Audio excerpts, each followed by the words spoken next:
Assalamualaikum warahmatullahi wabarakatuh. Saya Agni Pristiawati dari UPT SD Negeri Sukoharjo II, CGP Angkatan 9 dari Kabupaten Blitar. Kali ini saya akan menayangkan demonstrasi kontekstual modul 3.1, yaitu tentang pengambilan keputusan berbasis nilai-nilai kebajikan sebagai pemimpin. Kegiatan kali ini yaitu wawancara dengan pemimpin atau kepala sekolah. Adapun tujuan pembelajaran khusus, yaitu CGP dapat melakukan suatu analisa atas penerapan proses pengambilan keputusan berdasarkan pengetahuan yang telah dipelajarinya tentang berbagai paradigma, prinsip, pengambilan dan pengujian keputusan di sekolah asal masing-masing dan di sekolah atau lingkungan lain.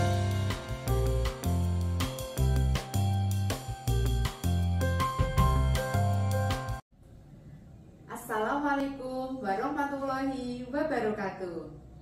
Saya Agni Pristiawati, calon guru penggerak Angkatan 9 dari Kabupaten Blitar. Pada kesempatan kali ini, saya akan melakukan kegiatan wawancara bersama Bapak Mahmudi selaku Kepala Sekolah UPT SD Negeri Sukoharjo II, Kecamatan Sutojayan, Kabupaten Blitar. Kegiatan wawancara ini bertujuan untuk memenuhi tugas demonstrasi kontekstual modul 3.1, yaitu pengambilan keputusan yang berbasis nilai-nilai kebajikan sebagai seorang pemimpin. Selamat siang Bapak Mahmudi. Selamat siang. Bagaimana kabarnya hari ini Pak? Alhamdulillah, baik-baik saja. Ya, Pak Mahmudi, pada kesempatan kali ini saya akan melakukan kegiatan wawancara kepada Bapak dan akan mengajukan beberapa pertanyaan mengenai cara-cara pengambilan keputusan. Nah, ada 8 pertanyaan yang saya ajukan kepada Bapak. Ya. Langsung saja ya Pak ya. Untuk pertanyaan pertama, selama ini bagaimana Pak Mahmudi dapat mengidentifikasi kasus-kasus yang merupakan dilema etika atau rujukan moral, Pak? Untuk kasus-kasus seperti itu kita harus melakukan tidak boleh mengambil keputusan tergesa-gesa. Kita harus mencari dulu sumber permasalahannya dulu. Nanti setelah itu kita bawa ke forum Dewan Guru untuk kita musyawarahkan bersama. Oh begitu. Jadi Pak Mahmudi berdiskusi dengan rekan-rekan guru yang ada di situ. Betul. Oh ya. Kemudian selama ini bagaimana Pak Mahmudi menjalankan pengambilan keputusan di sekolah, terutama untuk kasus-kasus di mana ada 2 kepentingan yang sama-sama benar atau sama-sama mengandung nilai kebajikan? Kalau ada masalah seperti itu sama-sama benar dan sama-sama memiliki nilai kebajikan, maka kita ambil secara skala prioritas. Jadi kita ambil yang mana yang lebih mendesak, yang lebih urgent, maka kita dulukan dulu permasalahan yang lebih mendesak dulu. Oh, berarti ini mementingkan skala prioritas dulu ya Pak, kalau sama-sama benar atau sama-sama mengandung nilai kebajikan. Ya, terima kasih Pak. Kemudian berikut untuk pertanyaan yang ketiga, langkah-langkah atau prosedur seperti apa yang biasa Pak Mahmudi lakukan selama ini? Untuk langkah-langkah untuk apa? Langkah-langkah yang biasa panjenengan lakukan selama ini untuk mengatasi kasus-kasus tersebut.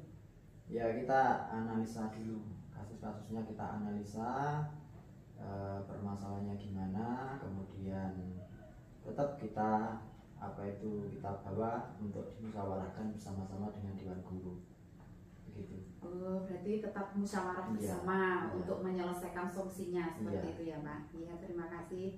Nah, kemudian menginjak pertanyaan keempat, hal-hal apa saja yang selama ini Pak Mahmudi anggap efektif dalam pengambilan keputusan pada kasus-kasus dilema etika? Yang paling efektif itu kita harus menanamkan pendidikan karakter dulu kepada anak-anak, dan kepada Bapak Ibu guru juga kita dorong untuk memberikan contoh, ya, memberikan tauladan tentang pendidikan karakter. Karena kalau kita berikan contoh kepada anak-anak, maka anak-anak akan lebih bisa melaksanakan daripada kita hanya memerintahkan saja. Begitu. Oh ya, bagus sekali Pak. Berarti lewat pendidikan karakter seperti itu ya Pak. Nah kemudian menyambung dari pertanyaan yang tadi ya Pak, hal-hal apa saja yang selama ini merupakan tantangan-tantangan yang Bapak hadapi dalam pengambilan keputusan pada kasus-kasus dilema etika? Mungkin ada tantangan-tantangan yang Bapak temui, silakan Pak. Ya, kalau tantangannya biasanya ketika kita mengambil keputusan atau memberikan tugas kepada Bapak Ibu, itu yang mungkin aja Bapak Ibu guru tidak sesuai dengan hati nuraninya, atau mungkin dari Bapak Ibu guru yang lebih senior ya, mungkin secara umur itu lebih tua, kita pun mungkin itu merupakan sebuah tantangan juga, sehingga kita harus bisa mengambil strategi bagaimana tantangan itu bisa kita lewati dengan sebaik-baiknya. Iya, berarti suatu saat nanti pada pengambilan keputusan tersebut pasti menemui sebuah tantangan seperti itu ya Pak. Ya. Nah, kemudian untuk pertanyaan selanjutnya ya Pak, apakah Pak Mahmudi ini memiliki sebuah tata kala atau jadwal tertentu dalam sebuah penyelesaian kasus dilema etika? Apakah Pak Mahmudi itu langsung menyelesaikan di tempat atau memiliki sebuah jadwal untuk menyelesaikannya? Kemudian bentuk prosedur seperti apa yang Pak Mahmudi menjalankan? Pada prinsipnya kalau menangani sebuah masalah atau menyelesaikan masalah itu kita ambil seperti yang saya sampaikan tadi, skala prioritas. Skala prioritas itu bisa dari sisi kemendesaannya atau keurgenannya, atau juga berat dan ringannya sebuah masalah. Ketika masalah itu berat, maka kita harus memecahkan lebih dahulu. Kemudian mungkin saja masalah yang ringan itu bisa kita delegasikan kepada teman-teman guru yang lain untuk memecahkan, sehingga nantinya akan lebih efektif untuk pemecahannya masalah yang seperti itu, sehingga nanti masalah akan bisa terpecahkan dengan sebaik-baiknya. Iya, wah bagus sekali ya Pak. Ternyata Bapak ini sudah mempunyai tata kala tertentu dalam pengambilan keputusan tersebut. Semoga dengan kebijakan tersebut Pak Mahmudi bisa selalu menyelesaikan kasus-kasus dilema etika yang Bapak temui nanti. Iya. Nah, selama ini menurut Pak Mahmudi, adakah seseorang atau faktor apa yang selama ini mempermudah atau membantu Pak Mahmudi dalam pengambilan keputusan yang berkaitan dengan kasus-kasus dilema etika?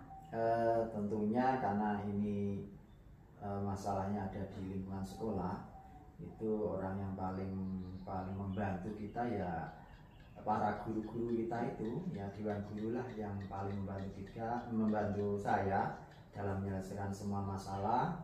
Dan apalagi kalau guru-guru itu semuanya kompak dan saling kerjasama, saling toleransi, insya Allah semuanya akan lebih mudah untuk dipecahkan. Oh iya, berarti tetap merangkul semua dewan-dewan guru yang ada di sini ya Pak. Nah kemudian ini pertanyaan terakhir ya Bapak. Semua hal yang sudah disampaikan tadi, ya, dari sekian pertanyaan itu, pembelajaran apa yang dapat Pak Mahmudi petik dari pengalaman Pak Mahmudi mengambil keputusan yang melibatkan dilema etika? Yang jelas yang pertama, kita dalam memecahkan sebuah masalah tidak boleh terburu-buru untuk memberikan keputusan. Kita harus tetap memegang asas musyawarah. Kita musyawarahkan kepada dewan guru.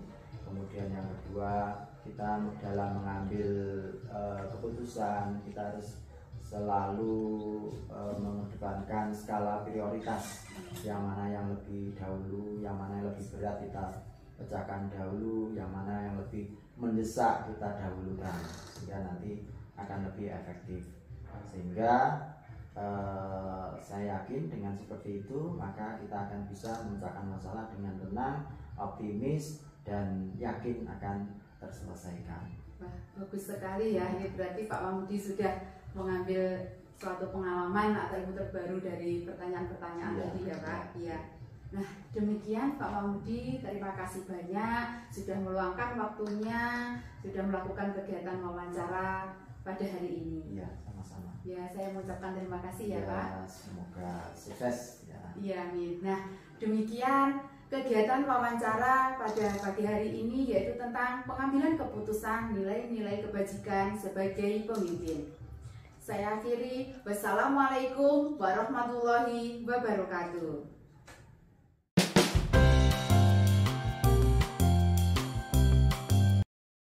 Assalamualaikum warahmatullahi wabarakatuh.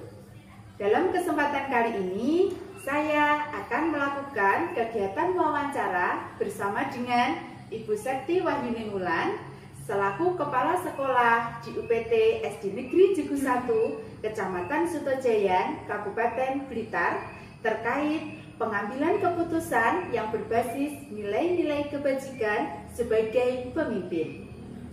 Selamat siang Ibu Septi. Selamat siang Ibu Agni. Bagaimana kabarnya hari ini Bu? Alhamdulillah baik. Oh iya Bu, hari ini saya akan mengajukan beberapa pertanyaan terkait pengambilan keputusan yang berbasis nilai-nilai kebajikan sebagai pemimpin. Bisa kita mulai sekarang ya Bu? Bisa. Untuk yang pertanyaan pertama, selama ini bagaimana Bu Septi dapat mengidentifikasi kasus-kasus yang merupakan dilema etika atau rujukan moral? Baik, terkait dengan dilema etika dan rujukan moral, kami biasanya mengajukan beberapa pertanyaan normatif terkait kasus-kasus tersebut. Ibu Agni, saya rasa itu terkait apa kasusnya, bagaimana kasusnya, lalu seharusnya keputusan apa yang kami ambil. Untuk membedakan dilema etika dan rujukan moral, saya rasa itu bisa kita identifikasi ketika kita misalkan untuk dilema moral, dilema etika itu pertentangan antara nilai yang benar dan benar. Sedangkan untuk rujukan moral itu terkait dengan keputusan yang harus kita ambil benar atau salahnya. Saya rasa seperti itu. Ya, berarti dengan menggunakan pertanyaan normatif tadi ya Bu. Untuk identifikasi awal begitu. Ya. Kita lanjutkan ke pertanyaan kedua. Selama ini bagaimana Bu Septi menjalankan pengambilan keputusan yang ada di sekolah panjenengan, terutama untuk kasus-kasus di mana ada dua kepentingan yang sama-sama benar atau yang sama-sama mengandung nilai-nilai kebajikan, Bu?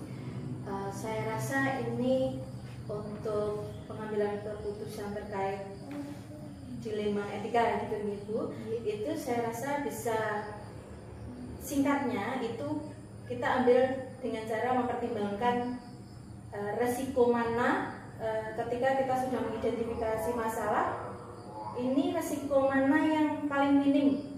Yang paling minim resiko untuk kita jalankan ketika kita sudah mencari strategi tindakan yang harus kita lakukan, lalu kita prioritaskan mana yang paling minim resiko dan dampaknya itu saya rasa tidak merugikan. Oh, seperti itu ya Bu. Oke, wah, bagus sekali ya cara Ibu untuk mengidentifikasinya. Kemudian saya lanjutkan ke pertanyaan yang ketiga.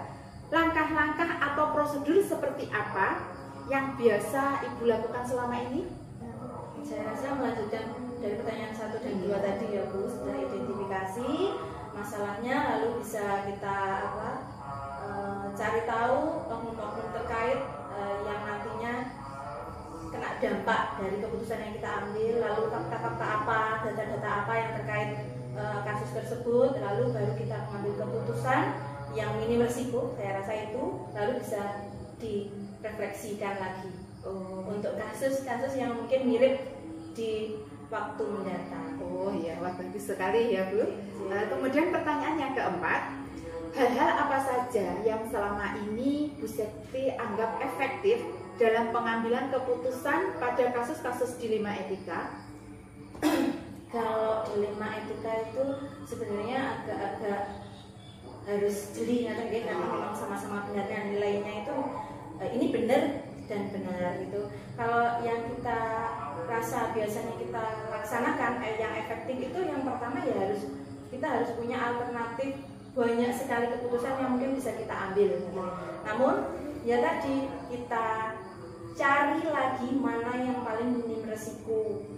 Itu saya rasa itu lalu baru kita buat keputusan yang harus mempertimbangkan hak individunya, lalu keadilannya, nilai-nilai keadilannya, saya rasa seperti itu. Oh ya, baik Bu Septi, menginjak pertanyaan yang kelima.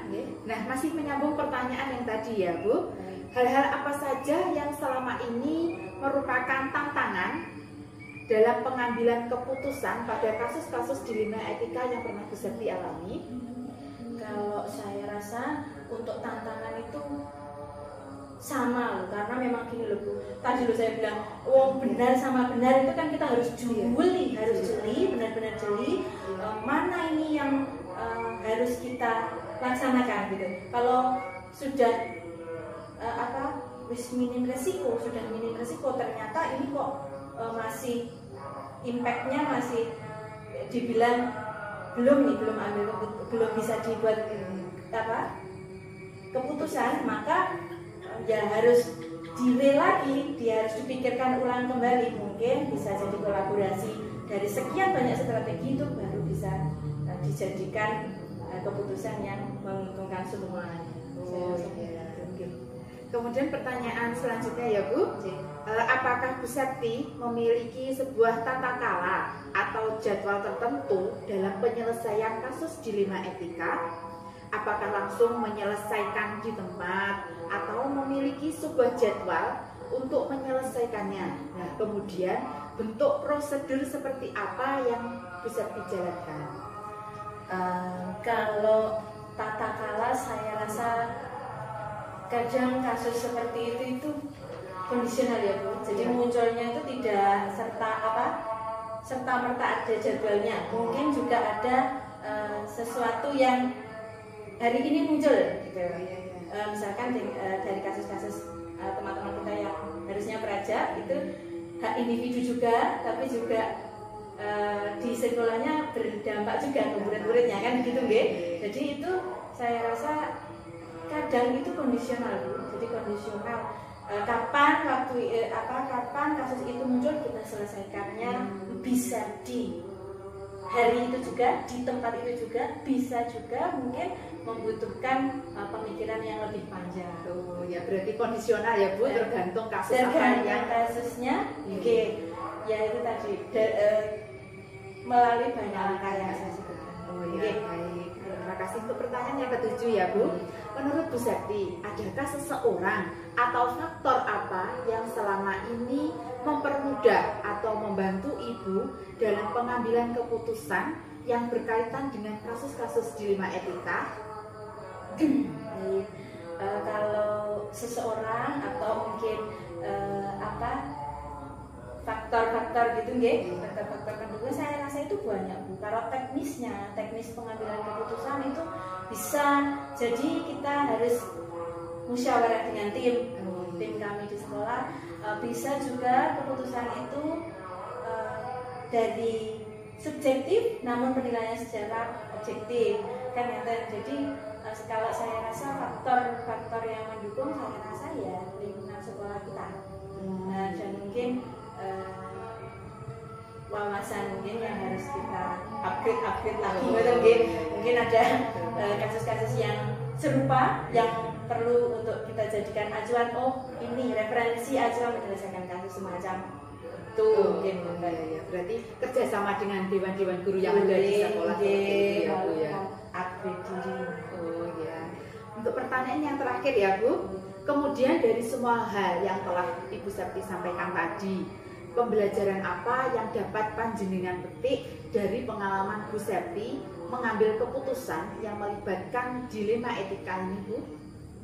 Terkait pembelajaran itu saya rasa begini Bu, ketika kita menjadi pemimpin, mengambil keputusan itu tidak serta-merta langsung kita ambil keputusan langsung benar gitu ya. Jadi harus melalui banyak sekali pertimbangan, banyak sekali langkah yang harus kita tata begitu ya. Lalu harus kita cermati resikonya, seberapa besar resikonya, dan harus kita cermati pula nanti seandainya kita mengambil langkah ini, keputusan ini, impactnya seberapa besar, dampaknya seberapa besar. Itu jadi saya rasa dalam mengambil keputusan baik dilema etika, baik rujukan moral, saya rasa harus kita sebagai pemimpin itu harus hati-hati, jeli,